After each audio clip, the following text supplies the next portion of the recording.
friends, it's been one of those months where it feels like Andrew and I have been going out of town one weekend and then my mom goes out of town the next, and back and forth. And the result of that, while a good month of seeing friends and family and things like that, is that my fridge is a little chaotic and I don't really have as much of a grasp of what is in there as I usually do when I'm home for most of a month.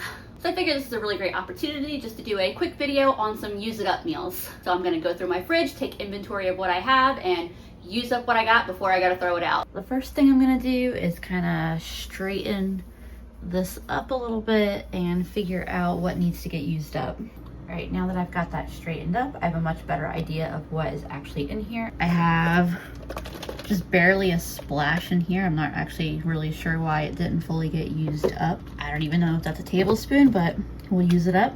Some milk, like a half a container here. This is leftover ham soup that I made yesterday. I've got a little container, maybe a quarter of a carton of egg whites that need to get used up this week. A handful of carrots. This pizza sauce is still good for the time being, but I want to use it up because it's been open in my fridge for a little while. On the second shelf here, I have an avocado, leftover ham. I wrapped up the ham bone. I'm probably just gonna stick the ham bone in the freezer later tonight. A little bit of yogurt, some ricotta cheese, and some sour cream. And then down here, I have half a container of bacon, one singular egg in this container. I'm excited to get this container out of my fridge because it takes up a lot of room. And then I have a brand new dozen eggs that I just bought. That's all stuff my mom bought that will be good when she gets home, so I'm not going to touch any of that. That's primarily convenience foods that she'll eat either when we're out of town or if we are just not home for the night. I've got some green onion, which is funny because I've got a garden full of it.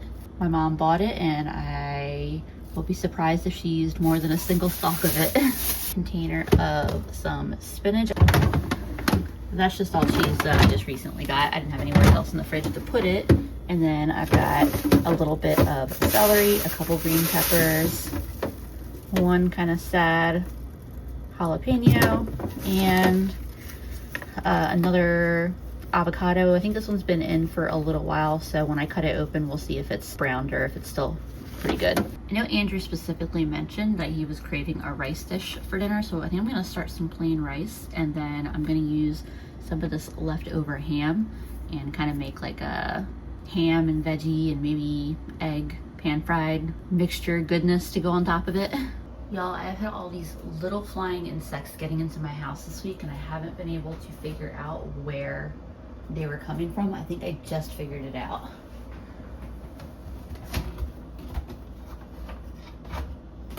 There's a little tiny gap in the top of that window because it wasn't quite closed. It'll be a little bit quieter now too, I guess, because my air conditioning unit is right outside this window. So I've got just a little bit of plain rice that I'm gonna start in my rice cooker. I'll let the rice cooker do all the work there. You can see I've grabbed a whole assortment of things here that I'm just kind of gonna throw together. I started the pan heating up with oil, and first thing I'm gonna do is chop up this onion that is trying to grow on me. I think I'm gonna go for just kind of like a chunky dice on these. Not too fine.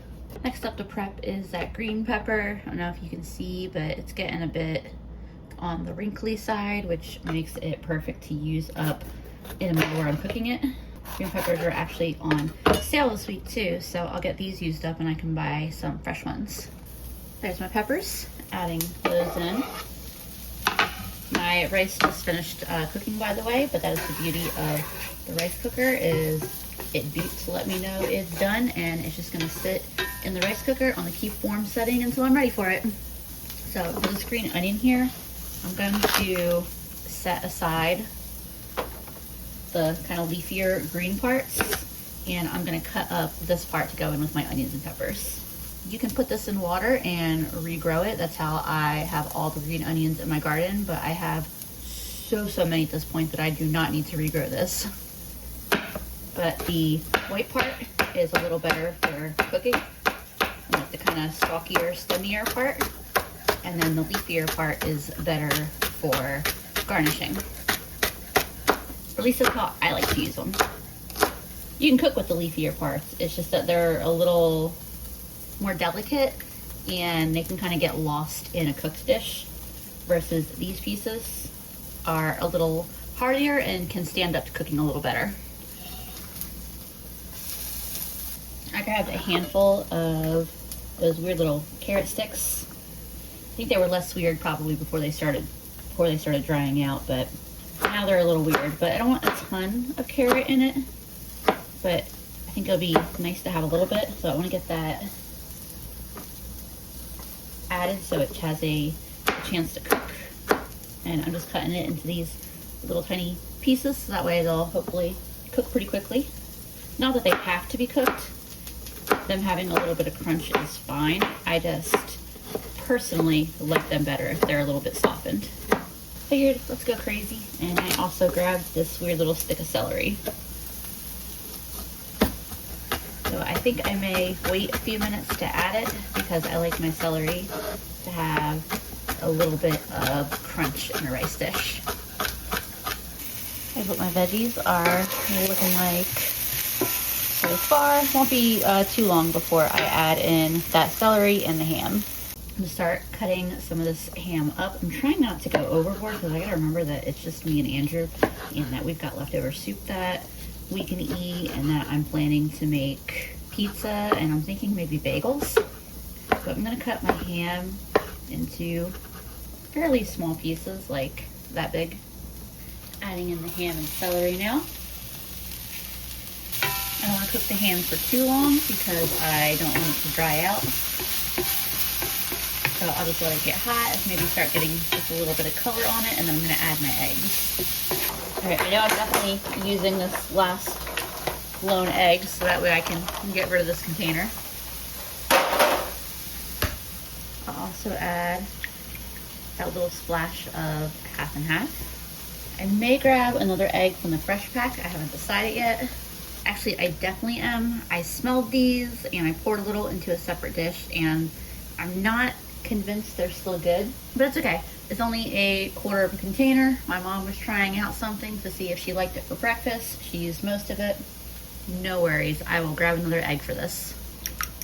All right, I got 2 eggs in there now. Just scramble them up together real quick. 2 eggs will be fine because we've got plenty of food here.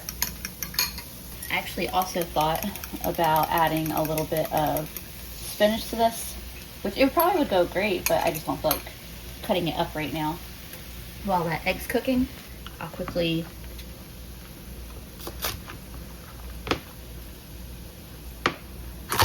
get the rest of my green onion ready. I am going to add it to the dish with everything else, but I'll add it pretty much right at the end.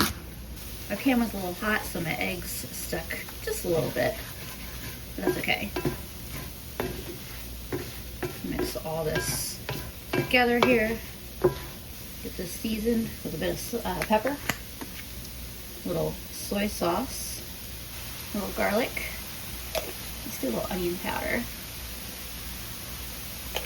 And I'll turn the heat off this because it's just about done. And that pan will hold any residual heat for plenty of time. And that little bit of moisture made the eggs that were sticking to the pan lift right off and mix in with the dish, and they were not burnt yet, so they'll taste just fine. Get this taste real quick. That's really good. Even though it was only 2 eggs, it really comes through a lot in the flavor. Flavor-wise, it feels like one of those Tex-Mex breakfast skillets. I'm pretty sure Denny's had one that I remember getting back in the day. Either way, it's good and it is done.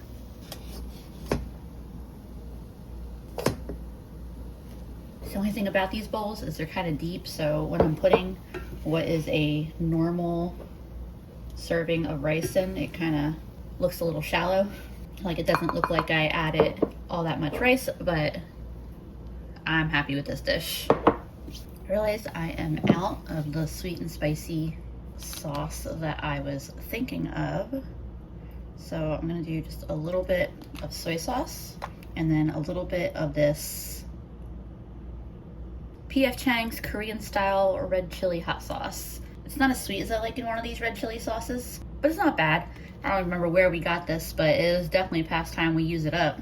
Yeah, the best by date is 2024, but sauces like this tend to last pretty well far past their best by date. I'm realizing I could also cut up one of those avocados for this, but I think I'm happy with this as a dish as is. Very good dinner. Andrew and I had some of that ham soup for lunch, and we snacked on a little bit of ham earlier. For dinner, I'm doing some pizzas. I'm not doing a yeast dough for my pizza crust. I'm going to do a 2-ingredient quick dough with, I don't know if I'm going to use yogurt or sour cream or both. But basically, you use either yogurt or sour cream and self-rising flour, and it creates a versatile, delicious, quick dough. I have a whole video I did about it. I will link that at the end. If you haven't seen it, I think it was a pretty great video. Probably do this with just the yogurt because it doesn't need too much. I'm just giving it a stir real quick because you know how yogurt is, the liquid kind of starts separating. So I'm just mixing that right back in. I want to try making yogurt with my Instant Pot.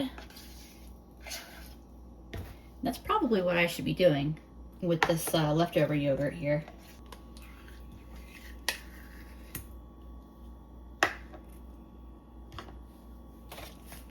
I've actually still got a good bit left there.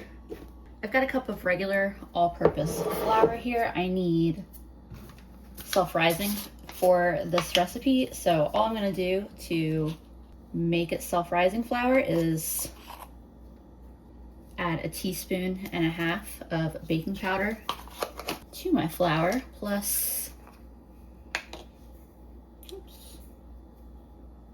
like 1/4 teaspoon of salt. Give it a stir around, and that's all there is to it if you ever need self-rising flour and all you have is all-purpose. I've also got this garlic and herb seasoning, and I'm going to add a bit of that to the flour as well. I may not quite need all of this flour, so I'm not going to add the entire bowl here at once. I'll start off with like 2/3 of it, because I'm probably going to need most of it, but I may not quite need all of it. Since I had to make my own self-rising flour, I guess it was technically more than 2 ingredients, but if you have self-rising flour, this is a 2-ingredient dough. Usually I use a spatula instead of a spoon. Add a little more. But either way, as soon as it is together enough that I can switch to my hand, I will do that. And I'm not kneading this in like the traditional sense of how you would knead a dough. I really just want to make sure that that flour is really incorporated in there with the yogurt. I'm gonna knead this for about a minute, and ultimately I want a dough that is on the tackier side. I don't want it to be overly dry, but if I need to add another dusting of flour in here, I'll do that. I am happy with this. You can see it's pretty tacky, but it's not like gloopy or anything like that. And I'll just use some of my extra flour that I have in the bowl over here. Just kind of coat the outside of this in some flour, and I'll use more of it as well to roll it out when I'm ready. But that's why I don't add in the entire cup at once, because it was just a little more than I would have needed. I like to let this dough rest for like 10-15 minutes. It just helps ensure that everything is fully hydrated. It lets the gluten relax, and I need to get my ingredients and preheat my oven anyway during that time. I'm gonna be baking my pizzas at 450, which is what I just started my oven preheated to, and I'm gonna bake them on this sheet pan. So I'm gonna stick this in the oven now and let this preheat with the oven. My oven is preheated, so I'm gonna real quickly get these pizza crusts rolled out. I'm just gonna flour my space pretty good here since this is such a kind of tacky dough. I'll divide it into 2. I add a good bit of flour to the surface of this as I work with it. It's really going to want to stick to my roller here. And because I'm cooking these on a sheet pan, instead of making them round, I'm gonna aim to make them rectangles. Pretty much just like that. I'll actually go ahead and get out that pan from the oven. Being very careful because it's obviously really, really hot. I don't burn myself in the kitchen often, but this is definitely how I have burnt myself before. And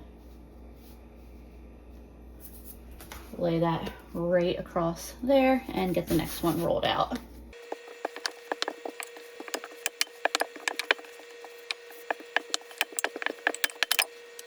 All right, let me take you closer in over here. You may or may not be able to tell, but the one that I stuck on the pan first is already starting to kind of puff up a little bit. You could put these in the oven for a couple minutes to kind of pre-bake the crust a little bit. I usually find that they bake up all right without doing that, since I preheat the pan with the oven. This also is the first time I've made these on these newer pans I got, so we'll see. Maybe I'll change my mind. I'm just spreading out a good bit of sauce on both of these.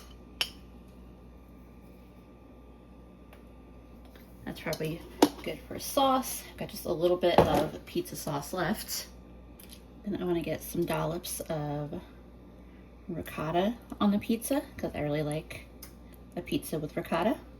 I wasn't sure if Andrew would also want ricotta on his, and he looked at me like I was crazy when I asked. So that was a very strong yes from him.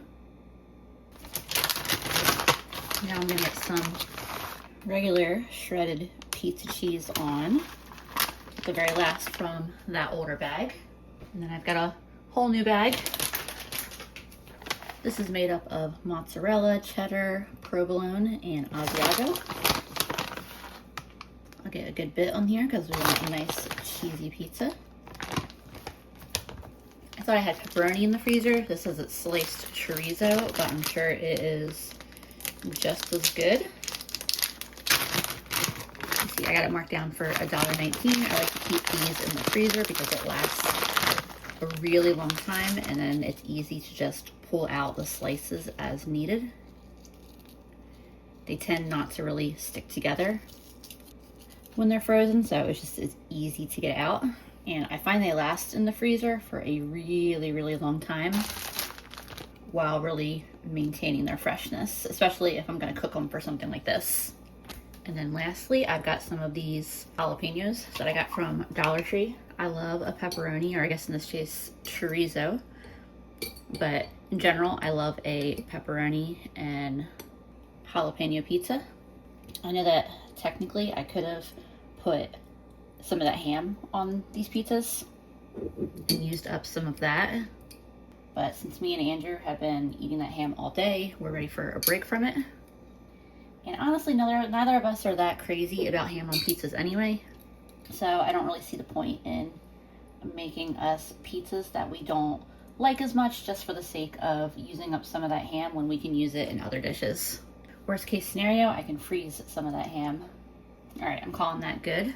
You know, the one thing I forgot was I was gonna put a little bit of garlic on the sauce before I put everything else on, but I'm just gonna top it with a little bit of garlic. It'll be okay. And if you really want to go above and beyond and make your pizza good, take a little bit of melted butter and garlic and brush around the crust, like the edges. So these are ready to go in the oven, and they're going to bake for about 10 minutes. My timer just went off. Let me get these pizzas out and see if I like where they're at, or if I want to cook them for like another minute or two. They're pretty good. I think I'm going to do 2 more minutes though, for like a total of 12 minutes. Timer went off again. I'm pretty sure I'm gonna call these good this time because I'm hungry. I don't want to eat them. Obviously, they're bubbling hot right now, so I'll give these a couple minutes to cool off, and then I will attempt to put them in my mouth. I slid one of the pizzas over to a cutting board. Andrew is understandably chomping at the bit to get into one of these, so I'm gonna get one of them cut. I almost never use this pizza cutter because I honestly think it's kind of easier to just cut it with a knife, but obviously it does a decent job. Hopefully this is cold enough that I'm not going to completely burn the roof of my mouth. Andrew, you're welcome to grab a piece now. Hot. I figured it probably is. It's really good. Obviously it's not quite the same thing as like a legitimate pizzeria pizza, but it definitely scratches the itch when you're craving pizza. And I definitely think this beats out a frozen pizza. Today I'm starting out really similar as last night with the pizzas. I'm gonna make us some bagels because I also have some cream cheese that needs to get used up. And this sour cream definitely needs to get used up. It's getting pretty sour. Still looks good though, just as a little extra tangy. I've already got my self-rising flour mixed together there. Decided today I'm gonna use a spatula because it's a little easier. And then I'll start mixing this flour in.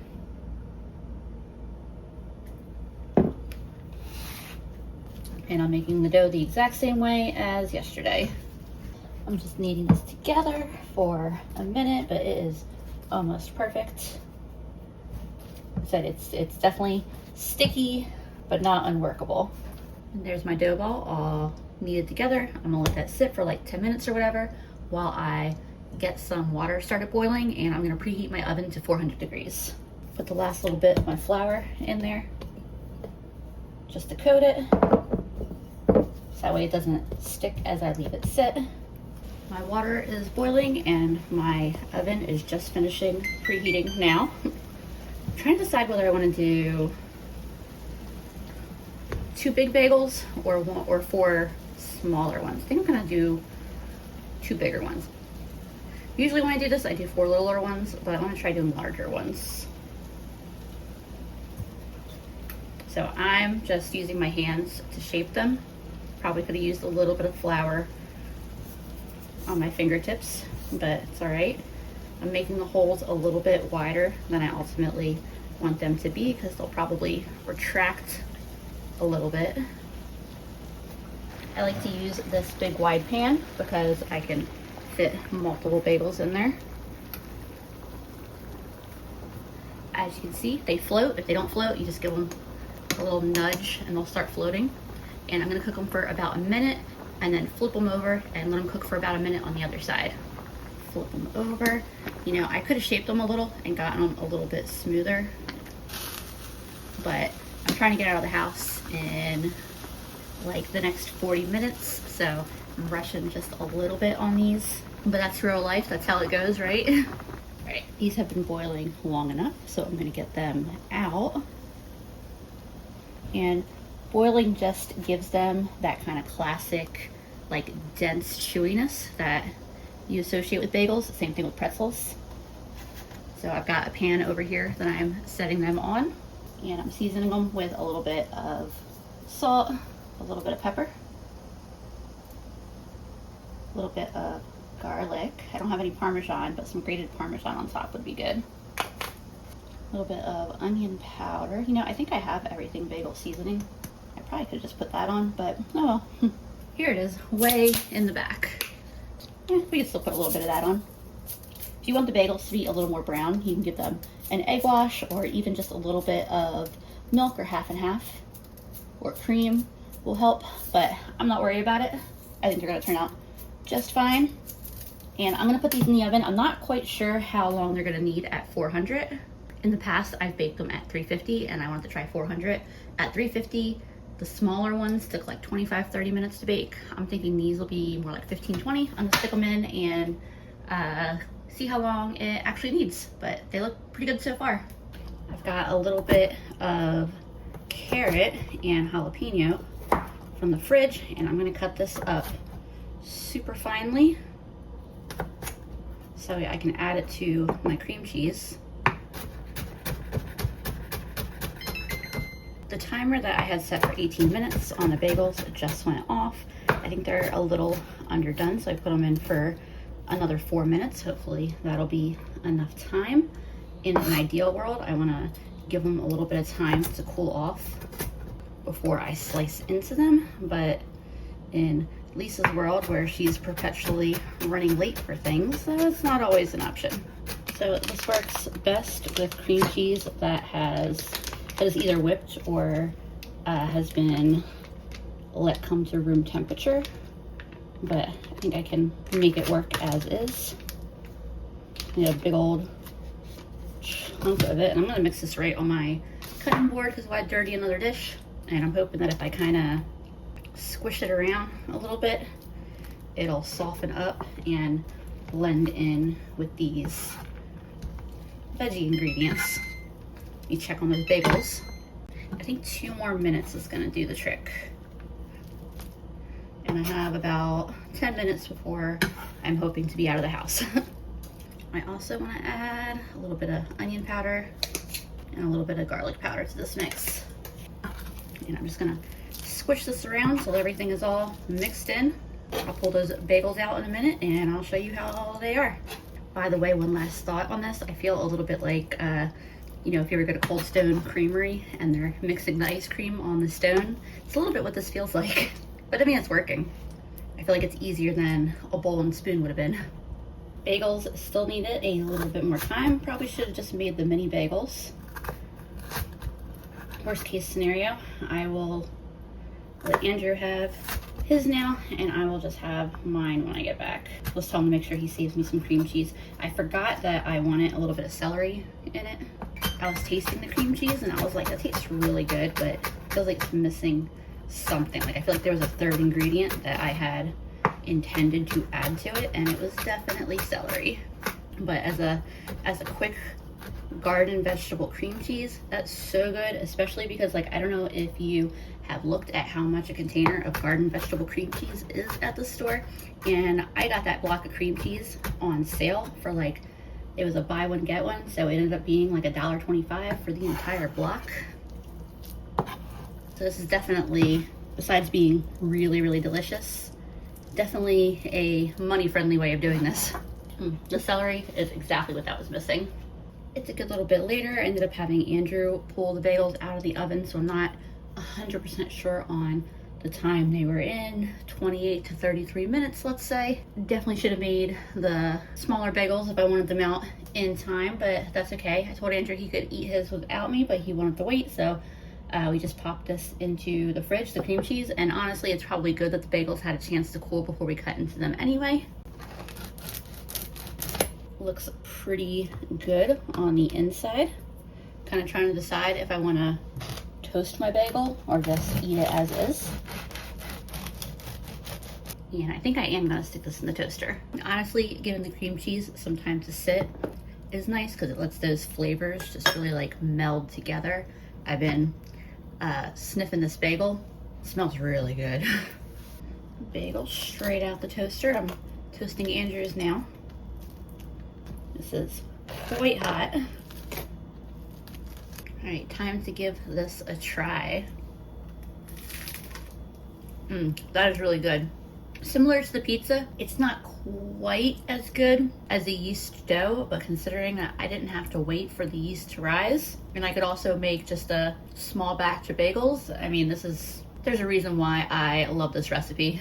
This is probably the last meal I'm gonna make for this clean out video, just because I never intended it to be super long. I've got another batch of that quick self-rising flour sour cream dough going. I used up the last of the sour cream. I still have a little bit of yogurt left, but honestly the yogurt will probably be good for another week, whereas the sour cream was getting really sour. It was getting sour, not to the point where it was like necessarily bad, but where I was running out of things I could use it for, and when it's cooked in here, you never taste the sourness from that sour cream.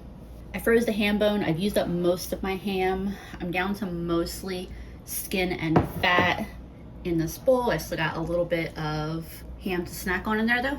But I'm thinking for this meal, I'm gonna make some like melted ham and cheese with some other fillings, like pita pockets. So while my dough is resting, I'm gonna start getting my ingredients cut up, and I'm gonna start out with dicing up a bunch of ham. By the way, I snacked on a few pieces of ham, and now I'm not starving, so I'm more ambitious than I was. and I'm taking this a slightly, not really a different route, just a slightly more involved route than my original plan. I think it's gonna work kind of better though. I've got some oil coming up in my pan, and I'm just like, I'm gonna get some onion sauteed. I think that will go amazing with the ham. I'm also gonna finally chop up some spinach. Also gonna chop up some of these jalapenos to go in it. These things were good. This was so worth $1.25 purchase from Dollar Tree. I said in the video where I bought them in, I don't know if this is something that they're gonna regularly carry because it really feels like it's overstock for like a mainstream brand, but I could be wrong, we'll see. My onions are looking and smelling wonderful. I'm gonna get just a little bit of salt in this pan, not too much because that ham is really salty. Some black pepper. Turn the heat down on this. If you're like, oh hey, that wasn't on your wrist before, it was not. Little garlic and herb seasoning blend. I just got this Fitbit off of my local Buy Nothing group today. Just finished setting it up. I didn't want to buy one because I'm not sure how long I'll wear it. I'm not really a watch or things on my wrist kind of person, but I wanted to wear one for a little bit just to get some like heart rate data and sleep data, that kind of thing. And so I posted on my Buy Nothing group asking if anyone had one that I could even just borrow for a few weeks that, like, you know, maybe they weren't using but weren't ready to get rid of. And a woman commented and was like, yeah, you can have this one. I'm turning the heat off because this really doesn't need to cook. I just want it to get warm. Actually, just kidding. I'm not turning the heat off. I'm keeping that heat on, but I'll move this off the heat in just a second. So that way I can move this pan on. While that heats up, I'm gonna deal with my dough. I've usually been using my silicone mat for rolling things out, but I gotta I wiped my counter down before I started, and I'm gonna have to clean it again when I'm done. I don't know if you saw those kind of yellowish streaks. I wiped spinach off of it and it stained the counter, but I'm just gonna do it directly on the counter today. I can probably divide this into fourths. I've got a little bit of extra of the self-rising flour here that I'm using as I'm rolling this out, but regular flour is fine too. You don't need to make up more of the self-rising just for rolling it out. And I'm not trying to roll these out super duper thin. I'm just trying to get circles around the size of a pita pocket. Well, around the size of a pita. I'll let my pan continue to heat up for a second before I put that on it, but I'll go ahead and get to rolling out the next ones. I've got my pan nice and hot, so I'm gonna just set my dough right on there. Probably cook between 30 seconds to a minute on each side. Very quick process.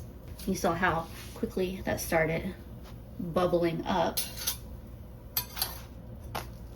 They kind of puff up a little bit. I don't want to overcook them since I'm going to be stuffing them with my filling and some cheese. So I'll turn the heat down when I get to that stage. I do want to make sure they're fully cooked in the middle though. Right, I'm going to pull this one off. Got it set to the side and I'll get the next one on. I don't know if we'll actually eat all 4 of them with this meal or not. We'll see.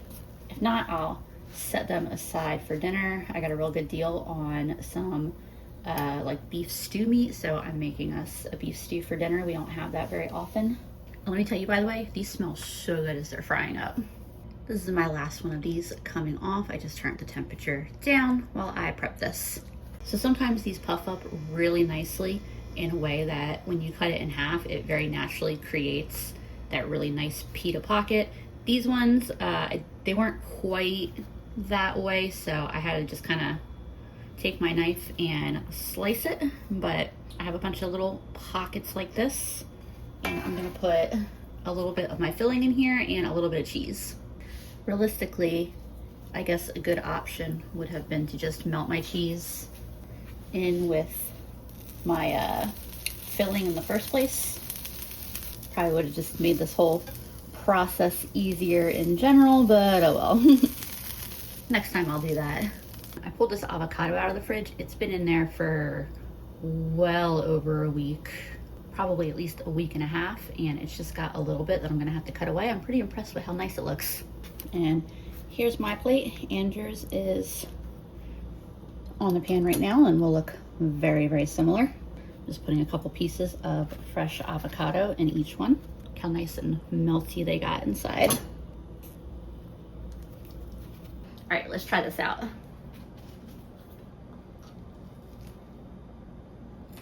This is really, really good. I don't like plain Greek yogurt, but if I did, I think some of that Greek yogurt that I have would be a nice little accompaniment to this, like a nice little dip. I don't think it needs a dip, it's just, I think that would be a little nice to have. If it wasn't so late in the afternoon, I would have made a little bit of pasta and added a little bit of Italian dressing just to make a simple little pasta salad for the side. But since it's not too far off from when I'll be starting dinner, this is a great late lunch. Well, I hope y'all enjoyed following along with me while I got rid of some of the things in my fridge that I needed to use up before they went bad. As always, I appreciate y'all so much, and I will see you again soon.